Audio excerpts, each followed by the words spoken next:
The investigation into the Capitol storm is heating up. There is concern of possible insurgencies and riots after the midterm elections this year and after the presidential elections in 2022. Some people hope that the Capitol riot investigations will have a deterrence effect and prevent further problems. But of course, it may just have no deterrence effect or make things worse. We've seen recent reports of the United States military spying on its service members to find individuals who may not accept a Democratic president in 2022 and instead consider the Republican candidate the true winner and commander-in-chief. We've seen reports of wargaming in order to prepare for uprisings and insurgencies. I want to be very clear. I unequivocally condemn the violence that we saw last week. Now, what is really going on? Naturally, the Democrats frame all of this as a grand right-wing world conspiracy. The Republicans frame it as a grand left-wing world conspiracy. Let's talk vote fraud for a minute. Now, the ideal situation for the upper class is to have the political pendulum swing back and forth on a regular basis.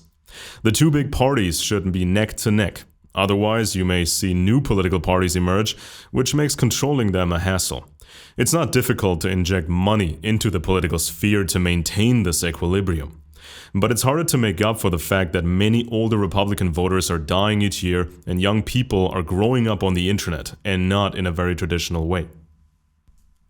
During the 2000 presidential elections, this demographic political imbalance became a problem. The Democrats had had their run and now it was time for the pendulum to swing back into the other direction. Veteran investigative reporter Greg Palast documented how legit voters were eliminated from voter lists and how legit votes were eliminated. The situation back then was a lot more serious than 2016, with some Russian interference and some dirty ploys. We had actual evidence of meaningful vote fraud. However, the Democrats did not properly fight this. The Republicans nowadays have continued to use the same type of vote manipulation, and they also have managed to patch things up with the consumers of traditional conspiracy media. No true supporter of mine could ever endorse political violence. Donald Trump is more a figurehead of liberty than ever before. And he has the Holy Ghost protecting him. Peace! Peace! Peace! Okay. During the Bush admin, conspiracy buffs were enemies of the GOP, and they would not have voted enthusiastically for a candidate like McCain. Fox News at the time was describing conspiracy theories about 9/11 and against the Bush admin as treason. Once Obama became president, the GOP and conspiracy buffs became closer. And then in 2016, with Trump, it sort of merged, where you even saw Fox News peddle grand conspiracy accusations. You have to be prepared for different scenarios over the next years. It may be just more pendulum swings, with no significant change of the system and the living conditions for people. The Democrats may win the midterm elections but lose the White House. The Republicans may win the midterms but fail to take the White House. This pendulum swinging can go on forever. They want to string you along and keep you occupied with activism, and they want people to fight among each other. It's also possible that we see some uprisings, some insurgencies, which are then squashed. This would deter many people from trying this again over the next 10 to 20 years. We would see more pendulum swings instead of more insurgencies. It's possible that the United States goes to war with China. This could shake things up a bit. If a Democrat is in the White House and drafts right-wingers for military service, will these right-wingers comply or instead think this is all a communist trap? Draft dodgers may move to Republican-dominated states, and some of these states may disengage from the Union. This could leave you with two Americas, one for the woke soy latte crowd and one for the beers and guns crowd. The pendulum would stop swinging, but the population in each of the two Americas would be effectively trapped. So, was the Capitol storm a right-wing conspiracy, or a left-wing conspiracy, or something else? Well, there was no grand vote fraud by the Democrats in 2020. No millions of fake ballots. This is not how the pendulum system works. If it's too crazy, the system becomes unbalanced and breaks. The GOP just did not manage to find enough new voters to attract women. The highly polarizing nature of Trump just scared many people away and caused significant lasting damage to the GOP. When Trump lost in 2020, we immediately saw the accusations of gigantic fraud, and the climax was the Capitol storm.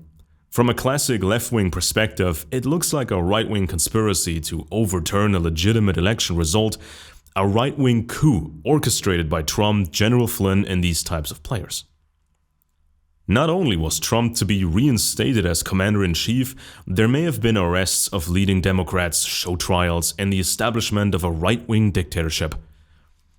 If a right-wing group had truly intended to create a classic dictatorship and put an end to the pendulum system, there would have been much better options. A war, just to name one example. Who honestly believes powerful right-wing circles would put everything on the line to have some average Trump fans invade the Capitol?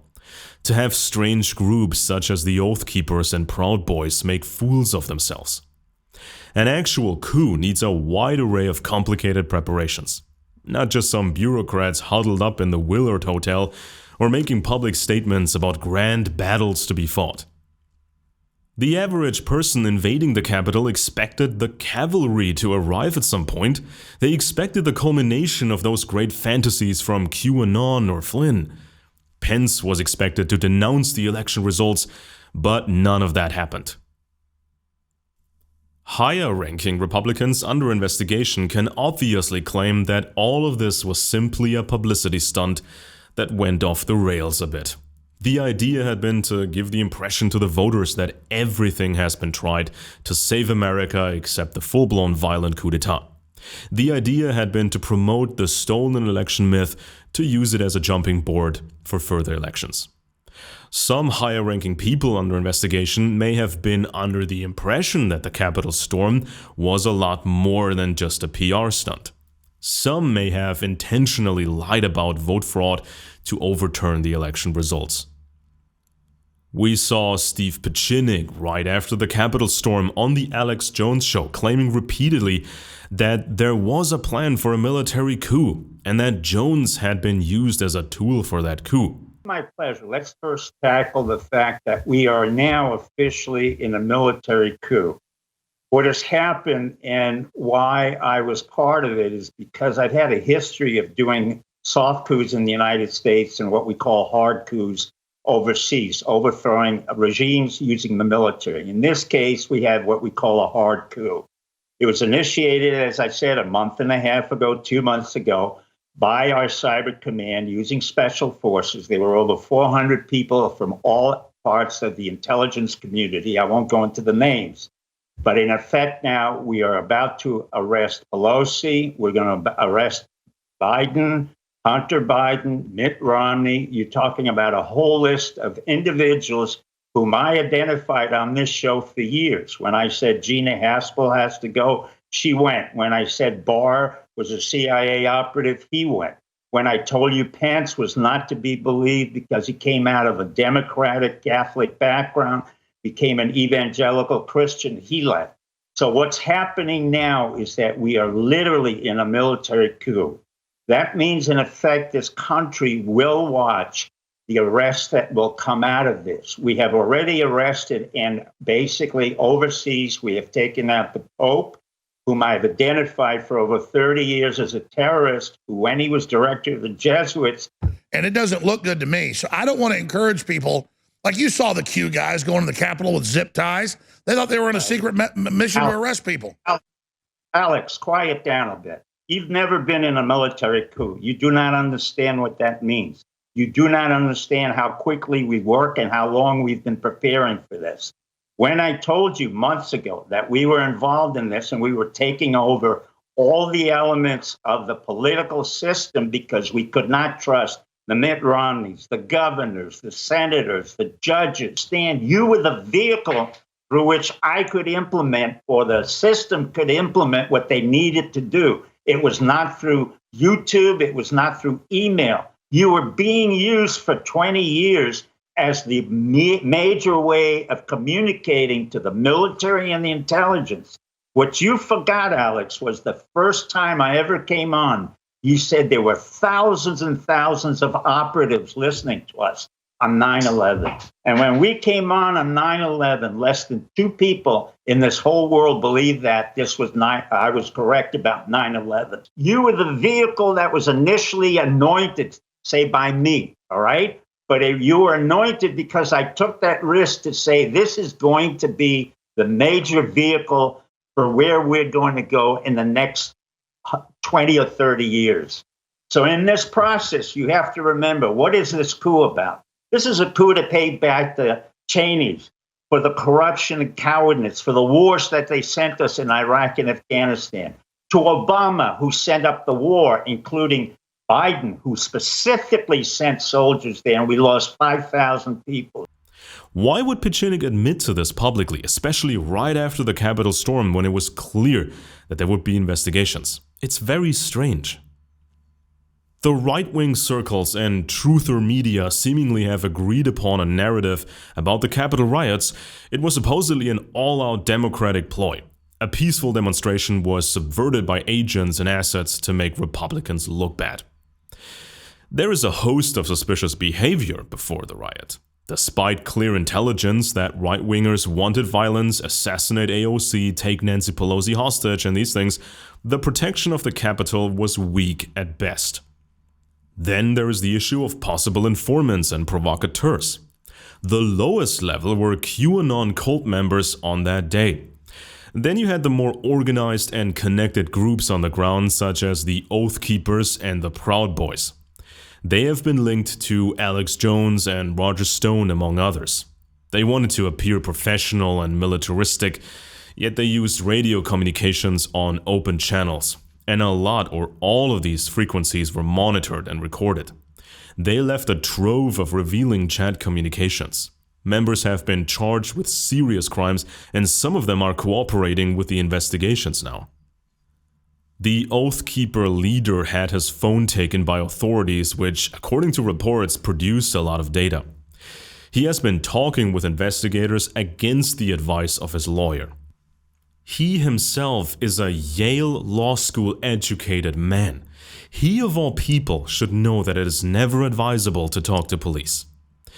Ted Cruz has tried to patch things up lately with conspiracy buffs and certain Republicans by grilling government officials about possible informants or even FBI agents being tied to the Capitol riots. How many FBI agents or confidential informants actively participated in the events of January 6th? Sir, I'm sure you can appreciate that I can't go into the specifics of sources and methods. Did any FBI agents or confidential informants actively participate in the events of January 6th? Yes or no? Sir, I can't answer that. Obviously, these questions cannot be answered publicly, at least not right away. The FBI will not reveal sources and methods. There have been many cases and scandals in the past. The FBI is a hybrid between a police agency and an intelligence agency. You may be surprised to hear that in Germany, for example, these two worlds are separate. Intelligence agents can observe and infiltrate, but they cannot make arrests. The police can arrest people, but they have very limited intelligence capabilities. Now, to be fair, counterterrorism is hard. If you send your agents out to infiltrate a group, or you recruit a lower level source, they can only rise up in this group by providing useful things to that group. Once you have properly infiltrated a group, it may be advantageous to just observe and let this group continue. If you make arrests, new groups will form that will have to be infiltrated again, and then the infiltration may become much harder because your targets get smarter. Radicals have the habit of committing a lot of felonies. They disregard firearm restrictions, they finance their activities with drug dealing. Even just talking about assassinations and terror attacks and making certain preparations is serious.